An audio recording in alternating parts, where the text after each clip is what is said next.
Up until recently, the late game of Terran versus Zerg has looked quite Terran favored. However, the man right over here in the top right hand corner of Alcyone, he's been destroying late game Terrans left, right, and center. Today he's going up against somebody I haven't seen him play against yet, so I'm excited to find out exactly what ended up going down.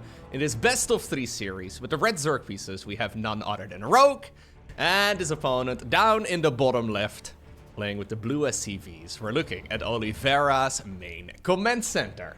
I've now seen Rogue play his Mass Overseer style in the late game, so it's Mass Overseer with Mass Nidus Worm, and then a whole lot of changelings and lurkers and the whole shebang. I've now seen him dismantle, well, for example, Clem. We've seen him do it against Bjorn. He's been doing it against a bunch of the top tier players.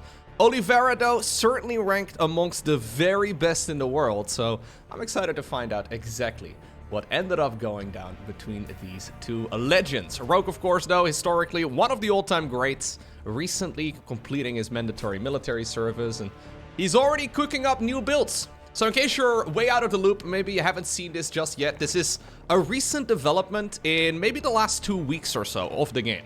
So for the last couple of months, Terran has seemed pretty much the race to beat in the late game. There are some players that can do it, but the grand finals of this year's EWC, it was Serral going up against Clem, and Clem absolutely destroyed Serral. It wasn't even particularly close. There's been a lot of complaining about the Ghost being maybe a little bit overtuned, the maps being a little bit too Terran favored. There's been a lot of complaining. But it turns out there are maybe still unexplored territories in StarCraft 2, and one of them is Mass Overseer. So what Rogue does when the game goes to distance, so this only really happens when he gets up to like 7 bases and 200 supply and all the rest of it, right? So when he gets up to a ton of resources, that's when he turns every single one of his overlords into an Overseer, and he slowly but surely transitions towards more and more lurkers, and then more and more Nidus Worms. And when you drop down enough changelings, at some point, some of them will slip through the cracks. Some of them will allow vision of the main base of the Terran to drop down a Nidus Worm there. And it turns out that the Overseers have a really nice additional bonus, and that is that you can siege them up and quite literally cover the screen where your lurkers are burrowed. So if they can't see the lurkers, they can't snipe the lurkers. It is a very curious playstyle. When I first saw it, maybe a week and a half or so ago at this point, I thought it was weird. I thought it was a little bit funky, and I wasn't entirely sure if it's good. But I've seen a bunch of series since then, and I'm a fan. Yeah, I haven't really seen anybody comfortably deal with it yet. Now, I did have a quick little look at the replay file size, and I know that at the very least, one of the games in this best of 3. Is he gonna get the snipe on a drone? No, he loses the Reaper instead. That makes it completely not worth it. Anyways, one of these games is quite long. It's a large file size. So I'm secretly hoping, I don't really know if this is gonna be the case, but I'm secretly hoping that we will once more see a little bit of that Mass Overseer meta. It will be fun. Anyways, for now, though, we are a very long while away from that. I would, by the way, rank Oliveira to be one of the very best Terrans. It's a little difficult to really give you, like, a concise list, but some of the games I've seen Oliveira play as of late are really impressive. So, Oliveira's main practice partner for the Terran versus Zerg matchup is Serral, and because of that, he's gotten very, very good. Turns out playing with, the man who's considered to be the greatest player of all time, practicing with him apparently makes you good at the game. So this is certainly not somebody that is... I would actually be favoring Oliveira. Like 2 weeks ago, I would favor Oliveira like 9 out of 10 series, I think. But yeah, I'm honestly not entirely sure. In this particular match against Rogue, in my mind, it's probably... In my mind, it's probably like maybe like a 70-30-ish in favor of Oliveira. But honestly, it's hard to say with this new late-game meta, so I'm excited to find out. We've got ourselves the Hyperflight Rotors research right here for Ollie. So that is the Banshee speed improvement. One of the upgrades that we rarely see, but also one of those upgrades that I feel like we should probably see a little bit more frequently, because it really does make the Banshee a lot more powerful. The main problem, I guess, is that you're now committed to Banshees. It doesn't really make sense to make 2 Banshees and then, well, maybe you can make 2 and then continue playing the macro game from there. Oh, a little sloppy here. Not the end of the world, though. He was busy apparently looking at a Viking that he, or well, a Viking and an Overlord that he just sniped. Main problem, though, if you make too many of these Banshees, is that it's going to cut into your medevac production. And it turns out medevacs are very nice. A little difficult to play the mid game if you just produce a gajillion Banshees. I guess you could technically go ahead and make, like, I don't know, a second starport early, but that also is not really the cleanest way to play. So we'll probably see 2 Banshees and then a transition from there. But rather than a focus on the cloaking upgrade, which is very commonly researched at this point in time, we've got the speed upgrade for the Banshees instead. This is going to be forcing out Spore Crawlers regardless. Lair is already done. We're going to go into the Baneling speed upgrade here too for Rogue. He's now got a 4th hatchery building on the right side of the map. And I wouldn't be surprised if there's going to be like a macro hatchery or maybe even a fast 5th base here in a moment. Because this has been a very smooth early game here so far for the South Korean Zerg. Losing those 2 Hellions does kind of suck a little bit here for Oli, mostly because the follow-up aggression is just not quite as powerful. Generally, you want to do like Banshees in the main and then, well, maybe... Here's the speed upgrade, by the way. Look how much faster they are. Banshees in the main and then Hellions at the front. He's gone for the 8-Rex. This is him going for the build order that he's been beating Serral with in some of their tournament games. He's going for the triple command center 8-Rex. So rather than going for the 4th command center here, he's spending those additional 450 resources on getting additional barracks going. So this is not quite an all-in, but it's very dedicated 3-base aggression here from Oliveira. Okay, well. Misclicked. Ugh. Yeah, maybe Cloak is more useful. Rogue is thinking maybe they still have Cloak. He made an Overseer, so you may as well just go ahead and send it around. Hellions in the meantime, not really achieving anything. And this concerns me a little bit for the follow-up here from Oliveira. So this is essentially, I don't really want to call it an all-in, but it's very committed. And if he doesn't deal damage with his early game aggression, it's very much so the momentum that will not go his way. So the creep spread hasn't really been slowed down. The Zerg's economy hasn't really been slowed down. And Rogue is cruising. The only way in which this, like, 3-base aggression is really going to work is if the Zerg player over-drones. But Rogue apparently is happy with 4-base economy, not getting the gases here. He's just on 4 or 5 gas geysers at this point in total. He's not gone for a quick hive. He is already producing enough units. And I've got a feeling he is gonna absolutely crush this. As a matter of fact, if Rogue just keeps making more and more units, he can probably do a full counterattack. The main question is, when is he going to collapse? Like, when is he gonna try and hit this Terran army? And is Oliveira even really gonna walk onto creep deeply? Because he's already gone for a 4th CC. This is by no means an all-in. Rogue already going for his 6th base, though. As the 4th command center is finishing up, we have a macro hatchery too, so this is hatchery number 7. Rogue is cruising along. The only thing he doesn't really yet have is the hive research, but he's in no rush. We've seen a lot of urgency in the late game for Zerg lately, where Zergs are like trying to desperately win the game before that, like, you know, ghost situation, the ghost turtle Terran. They don't really want to play that style or against it all too much, but I guess Rogue is maybe not in so much of a hurry. Big Lingbane run by. I don't think it's going to achieve much, though, because we've had plenty of Marines reinforcing all of this. Okay. Yep, so he goes into 2-2 and then the Infestation Pit. So this is going to be like a 9.5 minute hive, as we do have a big commitment over here off creep. I don't like this move here from Rogue. I don't see why he's doing this. Completely unnecessary to move off creep like that. Alright, that's honestly a bit of a blunder. Needs to respect the Terran army. Oliveira welcoming that force with open arms. Especially with that surface area advantage over at the watchtower. I would imagine, though, that the Zerg's reinforcements are still going to be okay. Here we go. Yeah, he should have waited until the Terran army was sitting on creep. He got a little overeager. Still, though, just not enough Terran to really push through all of this. And that is going to be the end of the siege tanks.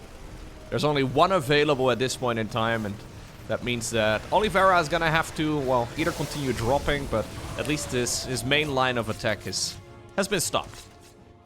So there's the hive coming up. There's the Hydra then.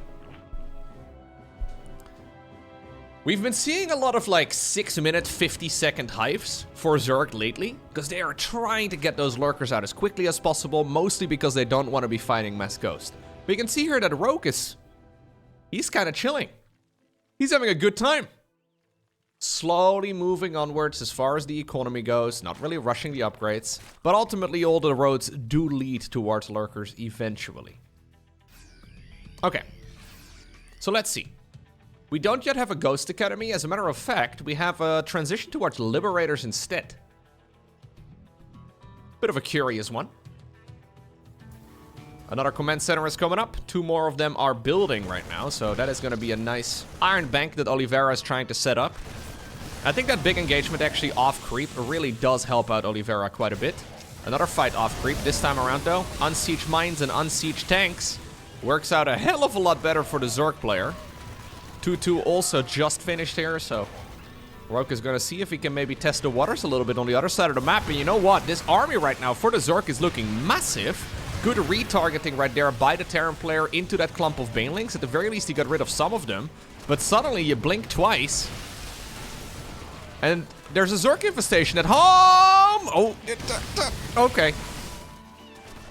Well, he's gonna try and seek refuge over at the 4th base with the planetary. There is also a counterattack, I guess, but not a lot of damage being done there.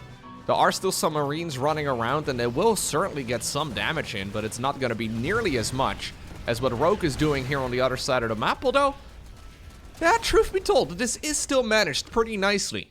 Again, it wasn't a fast hive, so these are not Zerglings with adrenal glands, and you can really tell. This has actually just become a very chaotic game. Yeah. I think this is actually quite playable for Oliveira. There are still some burrowed banelings over here, and that is a bit cheeky. A Rogue waiting for this mineral line to once more saturate. I'm probably gonna miss him unburrowing those. He's probably gonna unburrow them as soon as I don't pay attention. That's usually how these sort of things go. Oh, he just selected them. Okay. He's got it. Yeah, he's got his eye out over there. He's probably gonna unburrow them though as soon as I move the camera permanently away from this location. No missile turret set up over here anymore, so he has no way to actually see this. And as we all know, there's never gonna be ravens for Terran. This is actually a game that has just been flipped upside down, though. So a difficult one, I think. Here we go. I caught it! He only unburrowed 4 of the 6. That is really cheeky. He's going to try and play that exact same game again in a couple minutes from now. This game right now, though, for both of these players is very difficult to read. So if you are Oliveira right now in this spot, like, this game hasn't really gone your way, but you also haven't lost a critical amount of workers. Plus, you have done some damage on the other side of the map. I actually would say that this game is slightly in favor of the Zerg, but I really don't hate it for Oliveira. He does still have a reasonable amount of command centers. And he does still play Terran. Okay, now that's what I would have said 2 weeks ago. Maybe right now that's not true. I don't know, man. Nidus Worm coming up. Upgrades for the Lurker Den coming up. Banelings rolling into the mineral line. 6 of them once more killed. But Oliveira, every time I glance at the bottom of the screen, is sitting at 69 workers. That is about the 3rd time so far. I wasn't going to bring it up because I do make a lot of 69 jokes. But that's because I have the humor of a 12-year-old. Okay, he's now at 72. Okay, he's now at 72. I do quite like these random burrowed units, though. Look at this. So there's a little bit of vision here. Look at this. He can see the move outs here. There's not a lot of vision around a burrowed unit for Zerg, but at the very least he sees this army and he notices the movement.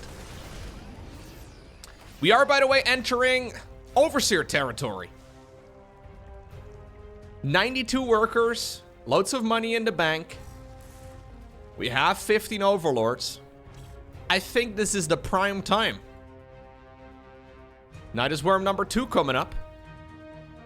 One of them is going to go up in the main base. This might be a slightly more sophisticated version, by the way, of this play. Big Zergling Baneling roll by over here, but is there enough to kill the planetary? It looks like there just barely is. 14 SCVs as well on top of that. Looks like this attack didn't really achieve that much. The gas will, by the way, be spent right now. The minerals and the gas that were going onto those Links and Banes, well, they're now no longer around, and that opens up supply for 13 additional lurkers. Tactical nuke on the production tab right now here as well for Ollie. Okay. This is a banger of a game. Like, this is starting to look like a proper gamer's game right now. So far, I do not like the slow reaction here from Oliveira whatsoever against the Nidus Worms. Like, this isn't even Rogue's final form. Yeah, we're using the Nidus Worm to provide vision to put down another Nidus Worm. Last time around, we saw that Gumiho nuked his own main base to try and deal with lurkers. It was an ambitious play. There is a nuke available right now. But I guess Liberators are actually quite nice in this situation. Yeah, Liberators and Snipies. Not a bad choice. The only problem is that Liberators cannot attack structures. I love the burrowed units all over the map, by the way. We have little Zerglings just... I mean, I just mentioned this, but there's more and more being added. If you look at the minimap, we have little sprinkled red dots. Another Ling Bane roll by over here on the left side of the map. So far, Oliveira hasn't really found his groove in this particular game yet. But we're also very close to him being a lot more comfortable here, I think. I mean, this is comfort at like 400 APM. So comfort with a little asterisk next to it, but his economy is good. And he's got enough stuff to deal with all of these units. He's no longer really respecting the Nidus Worms, though, and I feel like he hasn't really been respecting them very much in general. Here we go. Rogue once more, committing to a big fight, but seems to be off creep. He's bringing in a lot of changelings here, too. Right now, we're not really yet at, like, the mass changeling territory, I don't think. Okay, double Nidus in the main base.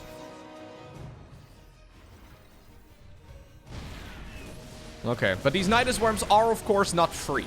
So every single one of them costs minerals and gas. 8 of them going down so far is by no means the end of the world, but it is something that you have to take into consideration. Like, Rogue doesn't have a massive bank at this point in time. I mean, he's got a good income. He's got a very significant income advantage, but it is something worth noting. 2 additional planetaries coming up. 3 additional planetaries on the production tab. Oliveira doing a casual little triple expand. This next minute, though, is likely going to be do or die for Oliveira. He needs to get those bases secured. Rogue has been an absolute pain in the butt, constantly sending in these Niduses. And not actually opting for Mass Overseer this time around. God, I do love how swarmy he plays, though. Most Zerg players in the late game don't focus on this many Lings and Banes. But playing against Rogue seems like an absolute disaster right now. Look at more Nidus Worms going up all over the place. Whew. And the main problem, right, when you're dealing with all of this as Oliveira is that you just do not have any APM left over to, like, send around any Liberators or maybe go for, like, I don't know, like a medevac drop or anything along those lines. Every single time we see Rogue playing in the late game right now, Terrans are stuck to their little starting quadrant, and that's it. Like, they're not actually out on the map being aggressive and trying their very best to deal counterattack damage. I mean, they don't really need to, obviously, because these attacks aren't necessarily free for Zerg either, but it is wonderful to see the floodgates, you know? This is what I think of when I think of Zerg, right? And the way that the swarm functions. It's not...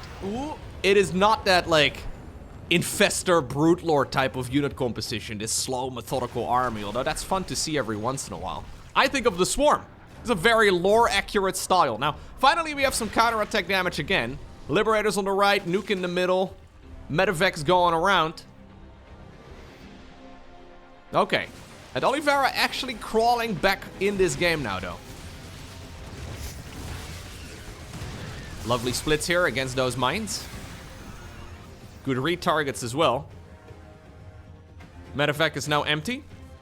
But there is actually a good amount of economy here for Ollie. Big fight over here in the middle of the map. He is losing quite a few of his ghosts. Actually, I say that. We've only had 4 losses. I guess I saw every single one of them lose their life in this game so far. Cost efficiency wise, this is still going really, really nicely here for the Chinese Terran player. Tactical nuke number 2. Spire coming up. Additional lurkers on the production tab. Another Nidus worm as well. You know, I like Nidus worms. It seems to me that 2 Nidus is better than 1 Nidus. So I'm thinking, right, what's better than 2 Nidus? I'm thinking we need a 3rd. Probably wrong. But still. If 2 Nidus is better than 1 Nidus, then surely 3 Nidus is better than 2. Widow memes over here on the left side of the map. Not achieving that much. New planetary fortress now morphing in the far bottom right. Oliveira actually does still match the Terran or the Zerg's economy here very nicely. So hats off here to Ollie. The way that he's playing this is we have another tactical nuke flying to that same base he already attacked earlier. The way that he's playing this is honestly brilliant. A lot of Terrans do not play well under this level of pressure. A lot of Terrans are great offensively, but not so much defensively. But I guess that practice against Serral has played off.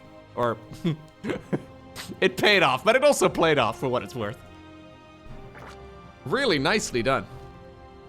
Excellent example on how to continue defending at home while also having enough army committed to the other side of the map.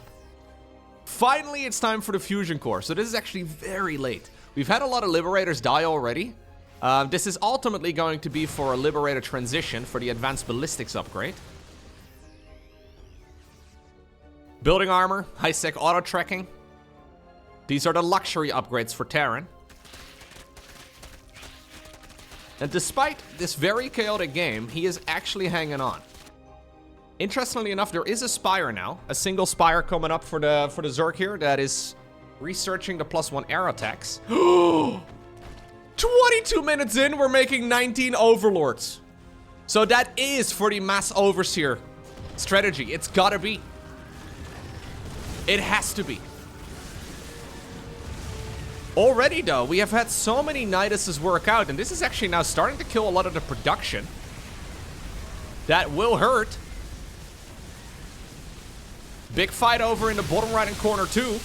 Money for days, apparently, if you are rogue. These changes are these trades, rather, are by no means cheap. And you know what? I wonder if making 19 Overlords here was a bit of a mistake. Lurkers decide to come back home right now because they are needed here. We did leave a few of them behind, it looks like. Is there enough for the Zerg player to actually clean up this big attack? I mean, he smashed his piggy bank and made Overlords. The idea was to make all of those turn into an Overseer, but maybe he should have spent that money on like an additional 300 Zerglings. I think ultimately there is enough. A couple Corruptors in the mix just to put on a bit of damage here against all of those Terran medevacs, but also I guess to deal with any Liberators and maybe just put on a bit of supplemental damage too. There's always going to be something that flies. New command center, building on location. Do we no longer have a moving command center? We have one right over here. Probably not a bad idea to fly that orbital one over in that direction. We are now all the way up to 11 Overseers. We're still 28 Overlords. Rogue is still maxed out, but not that much money to spend. Hey, look! Oh, wait, no! I thought it was a 3rd Nidus, but he lost his 1st Nidus. So this is Nidus 1 2.0. Oh, I thought for a second we had triple Nidus. I was getting excited.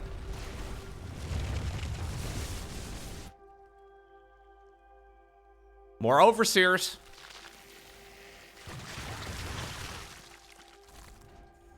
The Changelings are going to be rolling around the map.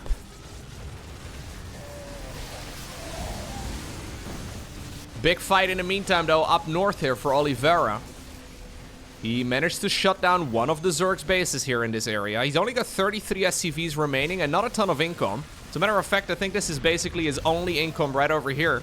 The right side of his bases. This planetary fortress is certainly going to go down. Gold base is not going to be far behind. In the meantime, oh, that is a good exchange as well for Rogue, as he just killed like 5 or so goes there. Bit ambitious there. Putting the siege, lurkers within a range of all of those weapons there for the Terran. A bit much, but in the meantime, the Hydra lurker aggression continues onwards. And it is an absolute treat to watch Rogue play StarCraft 2 again. These are some very action-packed games.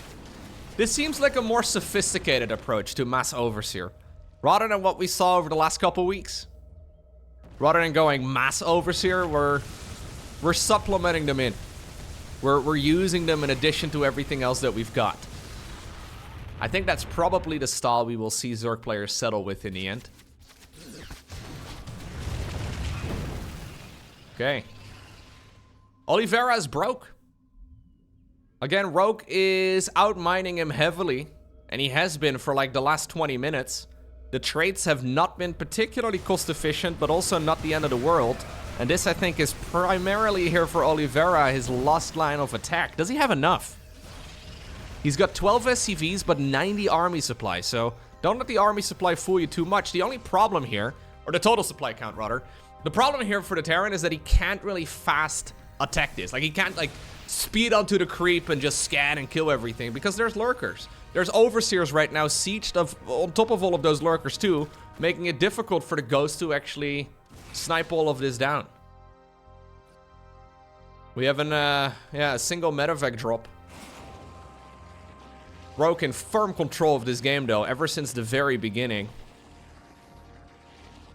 Oliveira has been fighting back, but I feel like he never really found his groove. Ever since like the first Hellion died, is when it feels to me like he's been on the... it feels to me like he's been on the back foot ever since.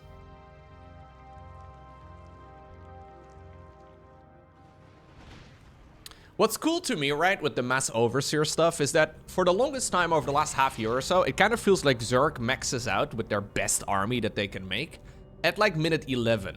Whereas, especially for Terran, they continue improving with those, well, for example, those fusion core upgrades with high-sec auto-tracking. That's the missile turret and the planetary fortress range with upgrades like the building armor, right? Like, Terran continues playing. They continue improving. But for Zerg, it's usually kind of done. Like, they're finished with everything that they need significantly earlier than the Terran. And I kind of like that the Overseers are providing, like, an additional step. Obviously, lore-wise, it makes sense, right? Because they're...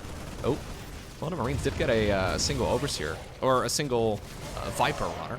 Not the end of the world, but yeah, that was still costly.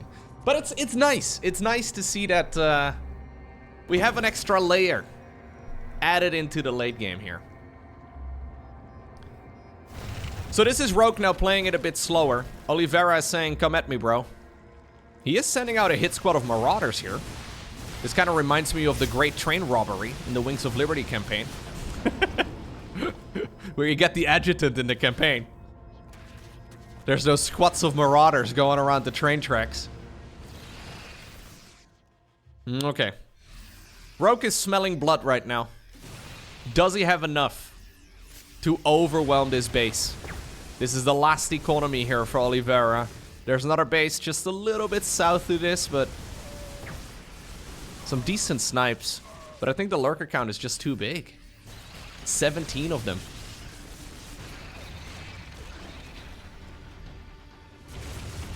I feel like we need to like split up the Overseers a little bit more. There's really no reason for them to like be this clumped up. You want to magic box your Overseers. Oh, geez, he's fishing now. Okay, he just fished up a bunch of ghosts and a Liberator.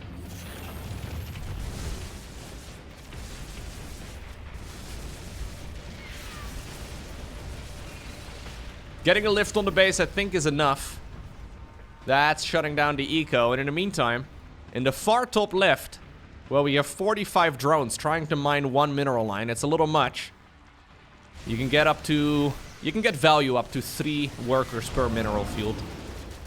Yeah, ultimately. Oliveira is slowly fizzling out, and it's Rogue who wins game number 1. Next up, we find ourselves on Oceanborn. I have fast-forwarded through the first couple of minutes of the game, because everything here is very normal. SCV patrolling over at the third base, though, to try and deny that one, but it looks like Rogue doesn't really care. He's made 6 links. And he is ready to once more deal with the Terran.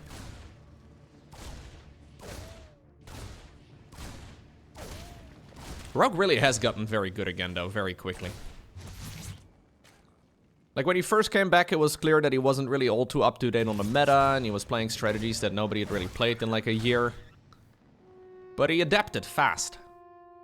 It's very obvious that he is playing a ton of games. Like, in that previous game, he was... I feel like he wasn't really struggling at any point. Like, his biggest mistake was engaging early on against the 8-Rex off creep. Like, he cleaned up the army, so it's hard to even really call it a mistake. I'm getting deja vu right now, man. Oh, yeah, okay. I thought for a second the Reaper was gonna go down.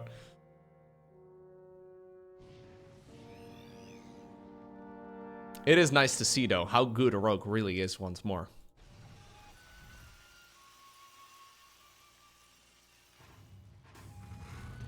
In that series, by the way, that he played against Clem, I didn't see this until after I had already cast the series. But Rogue basically ended up playing Mass Overseer against Clem, and he ended up beating Clem 3-1. Clem actually Hulk smashed his keyboard.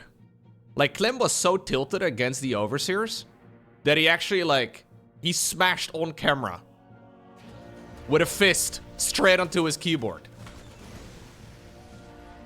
That's the Rogue effect, I guess. Yeah. Even players that normally don't really show a lot of emotion are apparently not too keen about the whole situation. I guess it gives you an indicator. Like, we saw the same thing from Gumiho too. Gumiho GG'd out when he was at like 190 supply or something.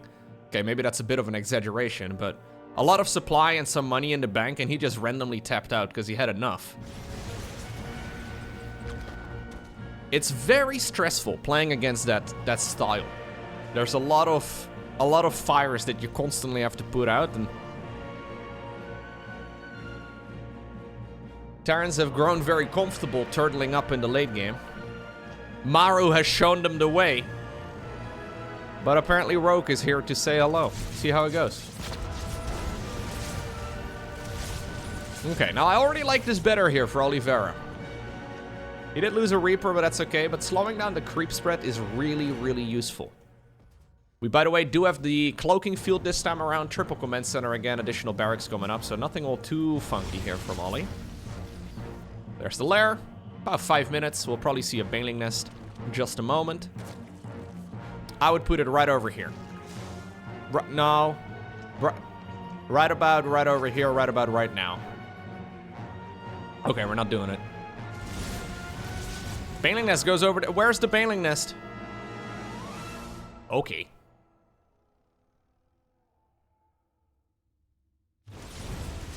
So I haven't seen any Cyril games in a little while.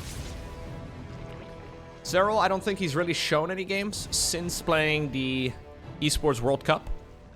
Since making it to the finals, I don't think he's really shown any games, but he has wrapped up his military service, and I'm sure he's putting in the work. I don't think I've seen Mass Overseer from anybody yet at the highest level. Other than Rogue. I can guarantee you, though, they've been practicing it. Other than maybe Raynor. Raynor's been playing a lot of League of Legends. Every time I rate Raynor at the end of my streams, he's always playing League of Legends now. But I'm assuming he's been practicing some StarCraft as well. Overseer's going in. In case you're unfamiliar, by the way, I don't really mention this all too much, especially in my videos, but I stream pretty much every day. I stream like 40-ish hours a week over at twitch.tv/LowkoTV. You should come say hi. Yeah, I stream a lot. I feel like a lot of people actually have no idea. In case you're interested, maybe the time zone doesn't really work for you. I do have a second YouTube channel as well, where I store all of the VODs for all of the different games that I play and all of the miniature painting I've been doing. That is youtube.com/morelowko. A lot of content going up there, though. Trying to keep the videos on the second channel at least somewhat recent. But it turns out when you stream like 7 to 8 hours, you do generate a lot of hours of gameplay. So currently, for example, my Age of Mythology gameplay is going up on the second channel. Space Marine 2 just completed. I finished painting the Harbinger of Decay. There's a lot of stuff. Go check it out. It is really, really fun.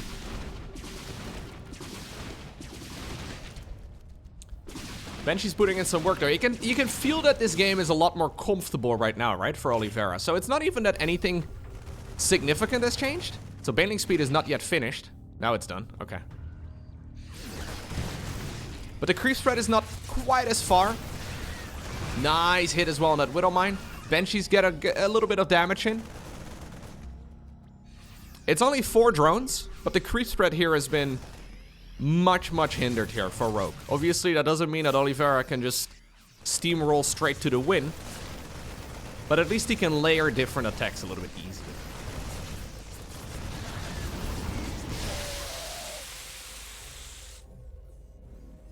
Additional barracks coming up. So this is barracks 6, 7, and 8 after the 4th command center. So quite a bit different than the previous game. We should see this command center fly on down towards the bottom of the map. There we go. Oliveira is ready to pile on the pressure. As a Terran player. Yeah, he doesn't even have pylons. But he can still pile on the sorry. Ooh, Banelings. Hellbats in the front, Marauders in the front, ready to soak up some of those hits. That'll be a trait that Oliveira will be quite happy with. +2/+2 coming up before the Zerg's 2/2. Rogue going into an infestation pit, but he really does need gas right now. He's not saturated his gas geyser, so he's a little bit low. He needs to get the double evos rolling again very soon.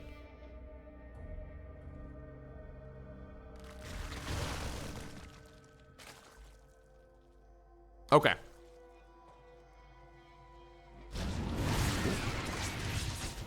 Another Zergling. Nice splits. Push over here on the left side continues once more. Oh, pushes in, tries to get those Hydras sniped. Needs to pick up, of course, on the Marines, because those Banelings were getting a little bit too close, but good control right here by Oliveira. Snipes a couple of the Banelings before once more getting the hot pickup. Those moves look easy, but they really aren't. They don't even look easy, actually. Scratch that. He's doing a very good job targeting each of the Banelings and then picking up the units just barely in time. But it's really easy for those sort of plays to go horribly wrong. Well, this was also really good counterattacking by Rogue, who looks at all of these fights and he's like, you know what, it's nice and all, but what about I just kill your mineral line? Well, Oliveira retaliates after losing 16 SCVs by killing one of the bases here of the Zerg. No real easy way for those drones to continue harvesting up until that base is once more available, so we really need to see additional gases. I'm a little surprised here that Rogue is not taking any additional gas. If you want to play Lurkers well, you need at least 4 gases. At least 8 gases. Like 4 base worth of gas. The fact that he's only got 6 of the mining right now is very noticeable. Like, he just doesn't have... He didn't have the resources here to go into the 2-2, and that means he's very far behind in that department. Hatchery over here gets sniped. I would love to see 3-3 start up here as well for Oliveira. He just finished 2-2, so that's a big power spike. And he can essentially be a full upgrade up on his opponent here for a long, long time. Obviously, you can never go any further than 3-3 in StarCraft 2. So ultimately, the upgrades will catch up regardless, as long as the game keeps going. But it does make a big difference. Okay. Instead, what we're doing is a little bit of a more traditional style here from Oliveira. So in the previous game, he went triple command center into loads and loads of barracks and then additional liberators. He decided to go for like the Banshee speed rather than the Banshee cloak. It looked pretty conventional, but with a couple of twists here and there. This right over here is very stock standard from Oli.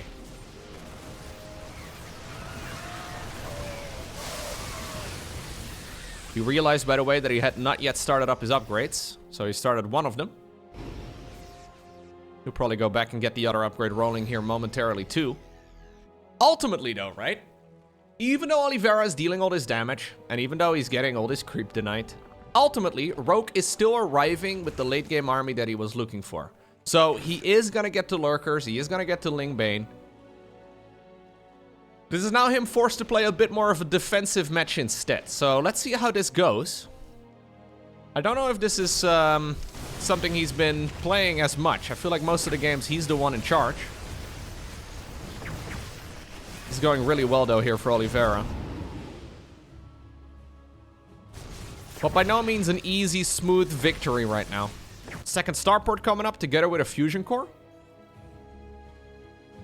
So we will be going into Liberator Ghost once again. Difficult army composition to, well, control.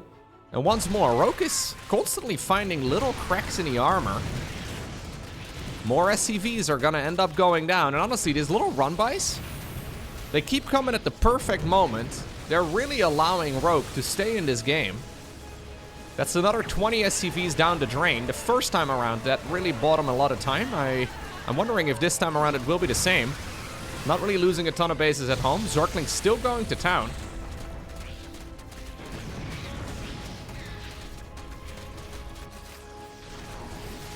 Hydra's coming in. Yep, and that is gonna shove the Terran player off creep. Honestly, I think he should have finished up 3-3 by now. The fact that those upgrades are actually relatively late makes those fights a bit more difficult to execute. Ultimately, though, he will be going into the ranged upgrade for the libs, and we are going to start bringing those out to the battlefield once more. I'd really like to see the +1 air attacks coming up too, but I guess this might be a situation where he's prioritizing base defense over anything else right now. I guess sometimes the best defense is the offense. Pew, pew, pew, pew. Yeah, this is not the type of game where Rogue can easily afford, like, mass Overseer. Definitely not Overseer. He hasn't even afforded any Nidus worms yet. So instead we have a much more conventional approach here. No cancel on that base over here on the left, it looks like. There is a new expansion up north. There's one lonely little Nidus network. There is a burrowed Zergling here, but there's also a missile turret right next to it, so Oliveira can just kill it if he attack moves any of his units. He has vision of it, but he hasn't yet seen it. In StarCraft 2, you can have vision, but not see. Isn't that beautiful? Yeah. Very sophisticated game. You can have a lot of vision, but still be blind. Nidus Worm going up inside of the main base. And this is where, yeah, Oliveira is going to have to shift gears. He's been the aggressor for a long time. Now suddenly there's once more a bit of shenanigans here from the Zerg player. You know what? This is a single Nidus Worm getting into pretty much the exact location where he was hoping. The problem is, yeah, he's got Liberators up in the air. So those Liberators are going to be fantastic here for Oliveira. That is ultimately going to force a lot of these units away. It's still going to be very APM intensive though, but apparently Oliveira had enough APM to waste there and also getting a medevac out onto the field, and that one ended up killing a base. That was a Ghost Academy going down. No more school available. School is up. Oh. Pew, pew, pew, pew. Blow up, blow up. Pew, pew, pew, pew. The sounds of Terran late game. Yeah. Good work right here by Oliveira. He holds on to it. And he is slowly bringing this game to a position where he's got about 50% of the map mining. So this base over here is going to be the second to last one. He needs one more base and he will have 50% of all of the bases on the map. His trades have been cost efficient enough, so if he keeps on pedaling the way that he is right now, ultimately he will arrive at his destination of 50% of the map. But I think he was secretly hoping this game would end before that point. Rogue has been showing us a lot of resistance, but he's got 10 lurkers, 6 more coming up. I've noticed, by the way, all the top tier Terrans switching over to the Ghost skin. It's the female Ghost skin with the very bottom heavy Ghost. Yeah, interesting. It's like they had a little Terran get together. And they all decided collectively that that is the skin we're now going to be running. The Niduses, though, in the main base have not been quite as annoying lately. There's only 6 Overseers. 2 weeks ago, I would have called 6 Overseers too much. But acceptable. Right now, I'm like, nah, he probably needs another 34. Balinks. Planetary is gonna live, though. Same cannot be set for those SCVs. Yeah, you need anywhere between, like, I want to say, like, 3 and 50 Overseers. 3 to 40 Overseers sounds about right. It's a little up in the air. That's actually a lot of workers going down, though. 88 SCVs have died in this game. It's those Lingbane run-bys the entire game long that really are starting to hurt. Lucky here for Oliveira, he had at least a couple of medevacs nearby to grab some of those units away, because that would have been... I think that would have been a full turnaround in this game. And this is by no means a game that's won yet here for Oliveira. This fight, though, is very committed. Does Rogue have enough? Does Rogue have enough to push through all of this right now? No. No, he does not. Yeah. The main problem is those Liberators. This was not a game where he could really afford a lot of Vipers or like what we saw in the previous game. He ended up going for a bunch of Corruptors. He just never really had that money, and he decides to tap out. Our final game for today. It takes place on Amphion. These two are very even in skill. It's nice to see. I'm actually curious to see where Rogue currently ranks on Oliveira. Let me have a quick little peek. Because he's been making some very rapid improvements. Obviously, Oliveira, you gotta take the stats with a grain of salt. Okay, so he's got 2...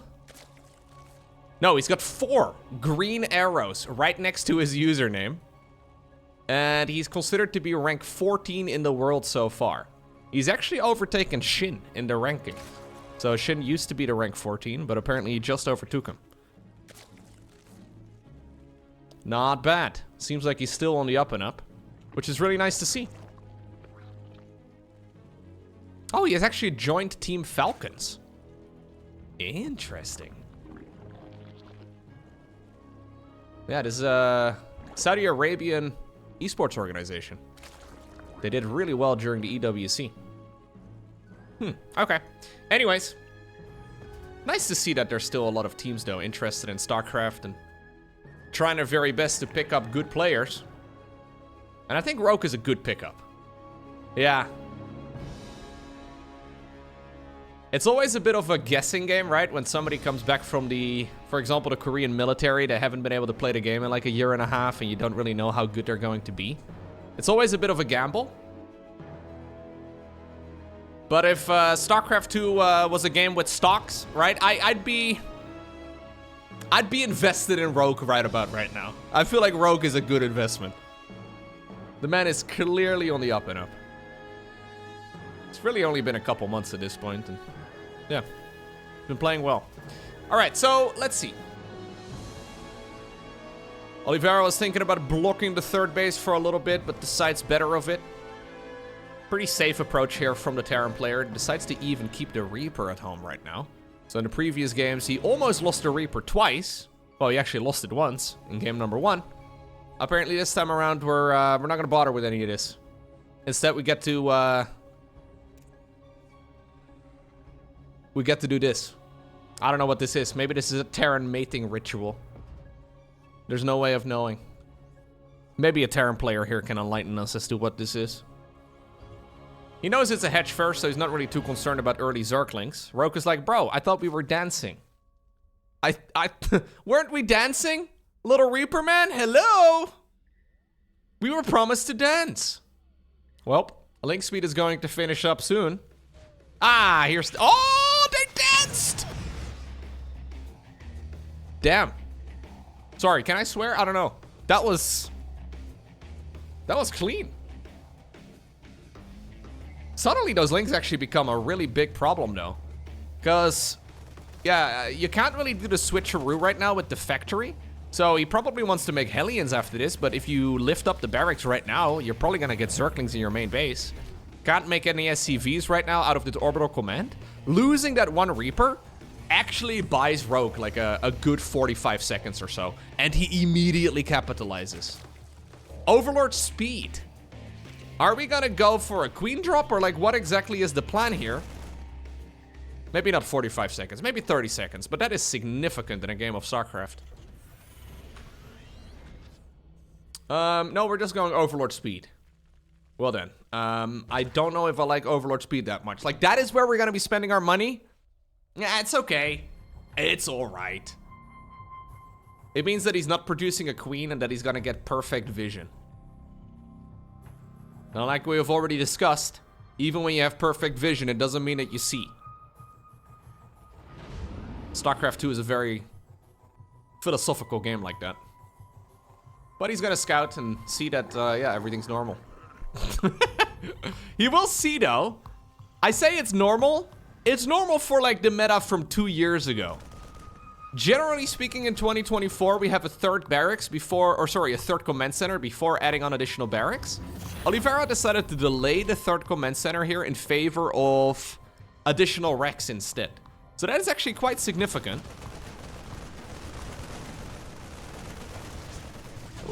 Keeps the Overlord alive. He went for the Evo chambers. Okay. Apparently this is what Rogue has decided. Double upgrades rather than going for a lair.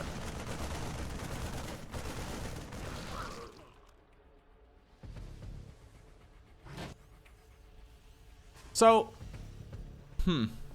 we're actually kind of still playing a bit of a macro game here. I thought Oliveira wanted to go for a more aggressive push. But I think even though that may have been the original plan, he's just gonna make this a medevac drop and then call it a day and just play macro. It's nice to, I guess, go around the map and get some damage done here. But losing that Reaper really took the wind out of his sails. That mating ritual from earlier did not quite work out in the favor of Terran, apparently.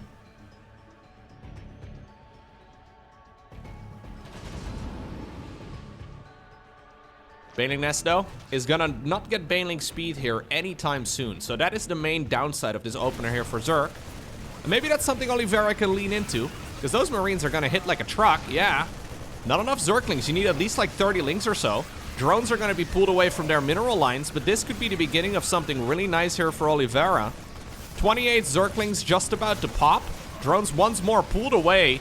Rogue not quite respecting the good old medevac drop. So against like 2 medevacs full of Marines, like 16 Marine drops, you need like 30 Zerglings and a bunch of Queens. You can obviously get Overlords and Banelings and all that too, right? Like, that's nice, but Rogue not quite prepared against that attack. It really does slow everything down quite a bit. How many drones did he lose? Honestly, this is not bad. Like, losing only 3 Queens and 1 drone during all of that? And now getting a nice little trade here at the front too. Good splits, lovely splits. He wants to get the Widow Mines. He gets the Widow Mines. Another SCV is gonna go down. Okay. I was starting to like this more and more for Oliveira with that drop. But then if we actually looked objectively at what died, not a whole lot. The 3 Queens, I guess, kind of sucks, but that is quite recoverable. Main problem, again, is creep spread. So creep spread here is not nearly as nice as it could be for Rogue, but that counter attack really does cement the advantage here for Rogue. Not a massive advantage, but still one that is nicely done right here by the Zerg. A couple of Banelings are being sniped down. Okay. Oliveira squeezing every single drop out of his Marines here. That sounds dirty, but that's not how I meant it. He's trying to get as much value out. That's what I should have said. Yeah. That would have been better. Anyways, getting a lot of value out of his out of his Marines. Goes straight into 2-2. At least one of them. Another Zergling run by.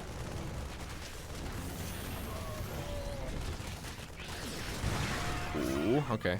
I always get scared whenever I see SCV stacked like that, and I hear the Widow Mines fire. No Zerglings this time around, though. Close enough in that location. Widow Mine drop in the meantime inside of the main base. Oh! We could have killed a Queen, but instead we have killed nothing. The Queens decide to transfuse each other. That's love. Yeah. The Queens that transfuse each other stay together. It's beautiful. I mean, there's a lot of value being gained here, though. All jokes aside, the control here with these medevacs and those marines has been really lovely. And I'm still not really liking the creep threat here from the Zerg at all. I mean, it's okay-ish, but it's certainly nothing amazing. Bailing roll by in the meantime. Good reaction speed right here from Oliveira, who is, okay, going to clean this up for the most part for now, but there's still a couple of them rolling around in the natural expansion. He's trying to micro the fight over here, but that one also went horribly wrong. Where are we going, dude? Okay, ultimately you found a couple of Widow Mines that did stop the running of those SCVs. Most of those SCVs were over at the 3rd base. Council on the 4th command center as well. Liberator going in. Another Liberator over here being obnoxious. 7 confirmed kills on that one, though, is really nice. This is a strange game right now. Very low economy relative to the time in the game. And then, well, also just not a lot of unit variety. It's just good old Marines going up against Ling Bane. Marine Medevac. Usually not a bad choice, but I think Oliveira is losing one too many of his SCVs right now. Once more, Baneling's in the mineral line, and that, I think, seals the deal. Command center not lifted off in time. Oliveira can lend all the mules that he wants. But fighting against this many drones, 69 of them in total with only 27 SCVs, that's not going to happen. And maybe even more importantly, there's just not enough army. There's a ton of supply here for Terran, but all the supply is basically medevacs. Hold position right now on the Zerglings to try and take down some of those mules and SCVs as they are going back and forth. Rogue is sending in more and more of the swarm. There's one Liberator here, shooting sideways at all of the Lings. Okay, we have a little medevac drop coming in from the skies. But ultimately, it's Rogue who played a fantastic series, who will win 2-1 over Oliveira.